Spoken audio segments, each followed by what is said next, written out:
खौफ, ना पुलिस का डर। बिहार में शहर शहर मर्डर ही मर्डर। क्या समस्तीपुर, क्या छपरा, क्या पूर्णिया, हत्याकांड में बिहार पुलिस के हाथ खाली। समस्तीपुर में मर्डर, लखीसराय में ललकार, बदमाशों को काबू में करेगी सरकार। बेखौफ हुए बदमाश, पुलिस हुई फेल, बढ़ते अपराध पर कैसे लगेगा अंकुश। तो बिहार में अपराधी कानून व्यवस्था को खुली चुनौती दिए जा रहे हैं। मानो बिहार में गोली की बोली चल रही हो। कोई दिन ऐसा नहीं जिस दिन हत्याएं ना हो रही हो। अपराधियों में न पुलिस का खौफ है, न कानून का डर।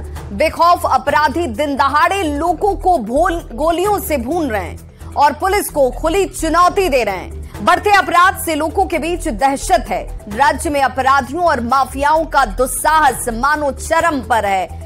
आम तो आम आदमी, यहां तक कि पुलिस पर भी हमला करने से ये बाज नहीं आ रहे। एक रिपोर्ट के मुताबिक बीते कुछ महीनों में बिहार में लगभग 129 हत्याएं हुई हैं, जिसमें 68 महिला संबंधित अपराध हुए। जबकि पुलिस पर हुए हमलों की अगर बात करें तो साल 2020 में 340 बार पुलिस निशाना बनते हैं और 2022 के अगर आंकड़ों पर नजर डालें तो ये आंकड़े 2020 को कहीं पीछे छोड़ते हुए 450 के पार पहुंच गए। हालांकि मुख्यालय के पास 2022 और 2023 के अब तक कोई आंकड़े नहीं है। मुख्यालय ये दावा करती है कि अभी उन आंकड़ों को संकलित नहीं किया गया है और ऐसे में सवाल उठता है कि बढ़ते अपराध पर अंकुश लगेगा तो कैसे।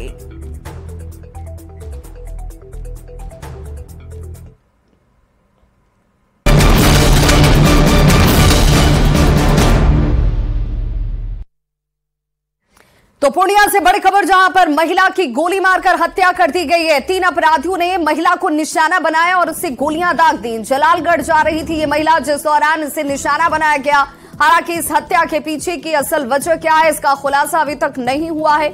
जलालगढ़ के सौतारी चौक की यह घटना, जहां पर मृतक के भाई ने उसके अपने पति ललन यादव पर ही हत्या करवाने का आरोप लगाया। सूचना मिलते ही जलालगढ़ थाने की पुलिस मौके पर पहुंची और शव को अपने कब्जे में लेकर थाने लेकर गई। पुलिस परिजनों से फिलहाल पूछताछ कर रही है।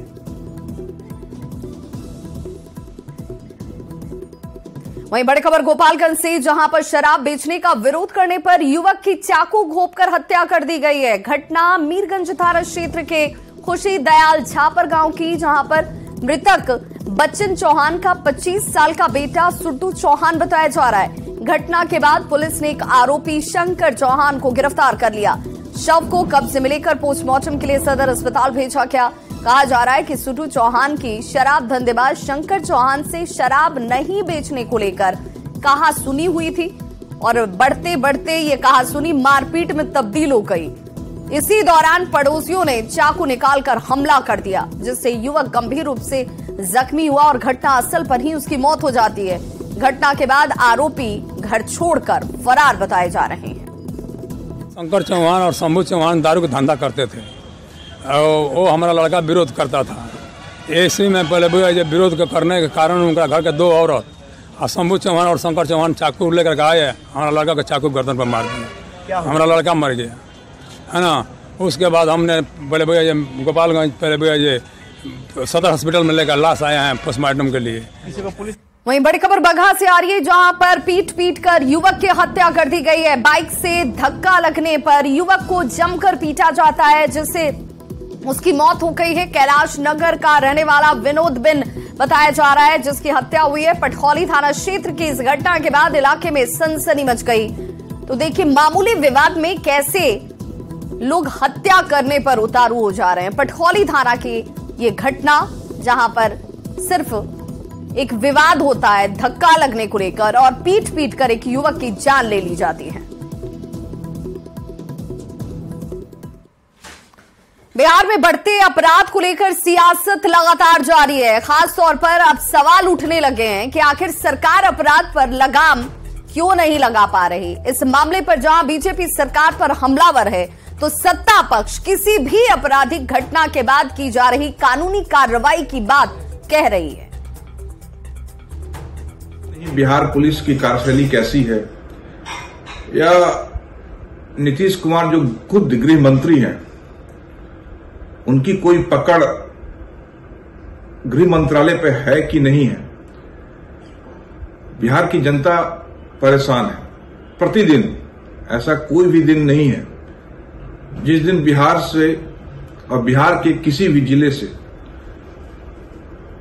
संगीन अपराधिक की सूचना नहीं आ रही। आदरणीय नीतीश कुमार जी ने जब से बिहार में सत्ता की बागडोर संभाली है तब से 3C के साथ कभी कॉम्प्रोमाइज नहीं किया है। क्राइम, करप्शन और कम्युनिज्म, अपराध और अपराधियों के साथ किसी भी कीमत पर समझौता नहीं किया जा सकता है। कानून के राज की स्थापना की है। जहां भी घटनाएं घटती हैं, प्रशासन को चाक चौबंदी के साथ कार्रवाई करने का सख्त निर्देश है। बड़े बड़े लोगों को जेल की सलाखों के पीछे बंद किया गया है।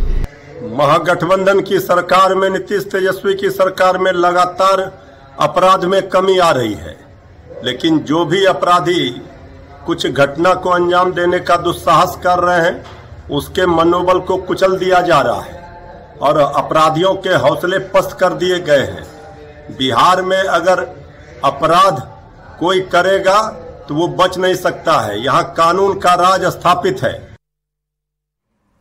तो बदमाश बेखौफ हैं और अब इस पर सियासत भी शुरू हो चुकी है। सवाल ये उठ रहा है कि आम और पुलिस वाले दोनों अपराधियों के निशाने पर हैं, इन्हें डर कानून का क्यों नहीं लग रहा।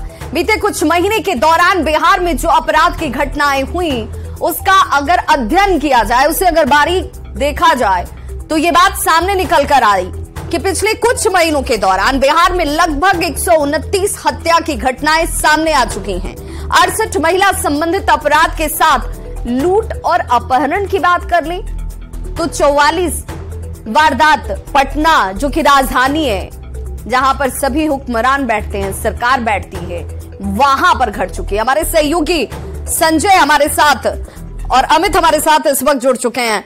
अमित, लगातार घटनाएं जिस तरीके से सामने आ रही हैं, इससे यह साफ जाहिर होता है कि जो अपराधी हैं उन्हें न तो कानून का डर है, न किसी तरह का खौफ कि उनके ऊपर कोई कार्रवाई होगी, उन पर विराम लगेगा। तो फिर आम आदमी कैसे सुरक्षित महसूस करे? देखिए बिल्कुल ये वाजिब सवाल है और ये कहीं न कहीं प्रमाणित हो चुका है बिहार में कि अपराधियों में कानून का खौफ नहीं है, पुलिस वालों का खौफ नहीं है। अगर खौफ होता तो जो तस्वीर 3 दिन पहले यहाँ वैशाली में नजर आई, जिस तरह से बैंक लूटने के इरादे से अपराधी पहुंचे और पुलिसकर्मी पर जानलेवा हमला किया, पुलिसकर्मी जो है वो शहीद हो गए उस घटना में, तो ये घटना शायद नहीं देखने को मिलती। लगातार जो है हत्याओं का सिलसिला जो है वो देखने को मिल रहा है। पिछले कुछ महीनों में लगभग 129 हत्या हुई है और वो तब हुई है जब मुख्यमंत्री ये कहते हैं कि कहाँ है अपराध, कहाँ अपराध कहीं उनको नजर नहीं आता है। और ये राजनीतिक बयान नहीं बल्कि हम इसलिए कह रहे हैं क्योंकि ये पुलिस का आंकड़ा है, पुलिस मुख्यालय की तरफ से जो आंकड़े आते हैं उसकी हम बात कर रहे हैं कि 129 हत्या महज कुछ दिनों में हुई है। महिला संबंधित जो अपराध है उसकी भी संख्या जो है वो लगभग 50 के आसपास है। लूट, अपहरण और जो बाकी छिटपुट घटनाएं हैं उसकी बात को अगर हम थोड़ी नजरअंदाज भी कर लें तो जो बड़े अपराध है, संज्ञेय अपराध है, उसमें लगातार इजाफा देखने को मिल रहा है। चाहे राजधानी पटना हो, आसपास का जो जिला है, सुदूर इलाके की बात छोड़िए, वहाँ तो कह सकते हैं कि जो अपराध है वो आए दिन एक कह सकते हैं कि नेचर में शामिल हो गया है। लेकिन राजधानी पटना, जहाँ पे मुख्यमंत्री बैठते हैं, जहाँ पे डीजीपी बैठते हैं, गृह सचिव बैठते हैं, तमाम जो आपराधिक घटनाओं को नकेल कसने के लिए जो कार्रवाइयाँ की जाती है, जो रणनीतियाँ बनाई जाती है, वो इसी राजधानी पटना में बनाई जाती है और वो यही दम तोड़ देती है। क्योंकि लगातार जो है लूट, अपहरण और दूसरी जो वारदातें हैं, संज्ञेय अपराध जो हैं, उसमें लगातार इजाफा देखने को मिल रहा है। पटना में ही अगर बात करें तो पटना में लगातार हत्या का जो सिलसिला है वो थमने का नाम नहीं ले रहा है। चोरी की घटना, लूट की घटना जो है आम है। वैशाली की बात कर ले तो वैशाली में पिछले 1 महीने में लगभग 13 हत्या हुई है। समस्तीपुर की बात कर ले तो 2 दिन पहले समस्तीपुर में 3 व्यवसायियों को गोली मार करके हत्या कर दी गई। उसके अलावा बात हम गया की कर ले, बात औरंगाबाद, मुजफ्फरपुर की कर ले, पूर्णिया की बात कर ले तो कोई ऐसा जिला नहीं बचा है जहाँ पे हत्या जो है वो नहीं हो रही है। अमित सवाल यही, क्योंकि देखिए घटनाएं अचानक हो जाएं तो ये समझा जा सकता है कि चलिए घटनाओं को रोकने के लिए वहां पर पुलिस कितनी एक्टिव होती है घटना होने के बाद, ये दूसरा पहलू है। लेकिन जब पुलिस को परिजन ये कहते हैं, जिन व्यवसायियों को निशाना बनाया गया, परिजनों का ये सीधा आरोप रहा समस्तीपुर में कि लूट की नियत से उनके ऊपर इससे पहले भी हमले किए गए थे, हमने सुरक्षा की मांग की थी लेकिन उसे नजरअंदाज किया गया, अगर वक्त रहते कार्रवाई की जाती तो शायद हत्या नहीं होती। तो वैसी कार्यशैली पर क्या पुलिस वालों पर एक्शन नहीं लिया जाना चाहिए? देखिए विवाह सिर्फ ये समस्तीपुर की बात नहीं है, ये बात जो है वो पटना में भी देखने को मिला। पटना में भी जब व्यवसायी की हत्या की गई, जब छपरा में व्यवसायी की हत्या की गई, गया में व्यवसायी की हत्या की गई, जहानाबाद में हुई व्यवसायी की हत्या, तो सभी व्यवसायी के परिजन जो है वो इस बात को बारी बारी से कहते हुए नजर आया कि हम सुरक्षा की मांग कर रहे थे, हम पे खतरा था, जान का खतरा था, लगातार अपराधी जो है धमका रहे थे, रंगदारी की मांग किया जा रहा था।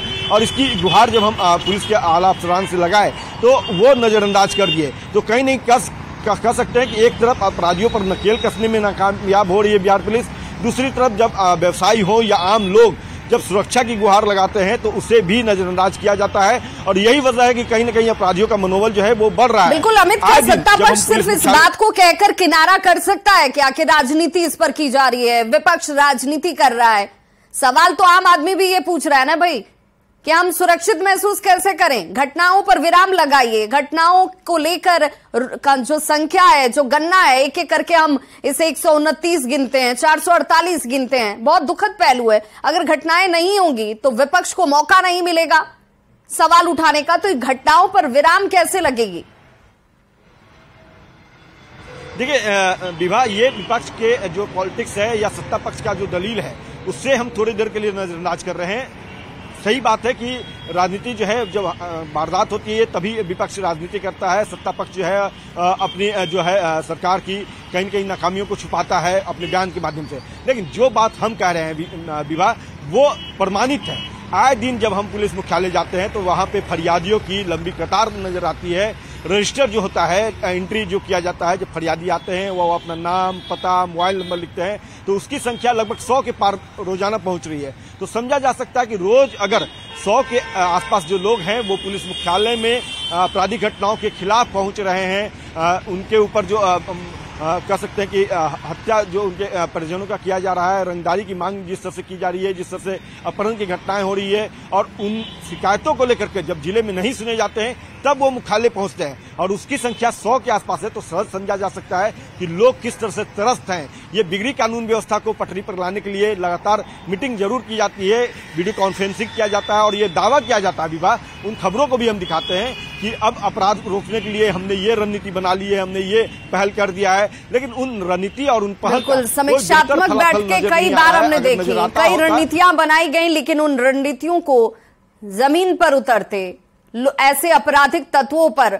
नकेल कसते हुए देखने का इंतजार अब भी इंतजार ही है। बहुत बहुत शुक्रिया अमित इस तमाम जानकारी के लिए। वैशाली पुलिस और उत्पाद विभाग की टीम ने मेहनार अनुमंडल के दियारा क्षेत्र में शराब माफियाओं के खिलाफ छापेमारी अभियान चलाया और इस दौरान 10,000 लीटर से ज्यादा अर्धनिर्मित शराब को नष्ट किया गया।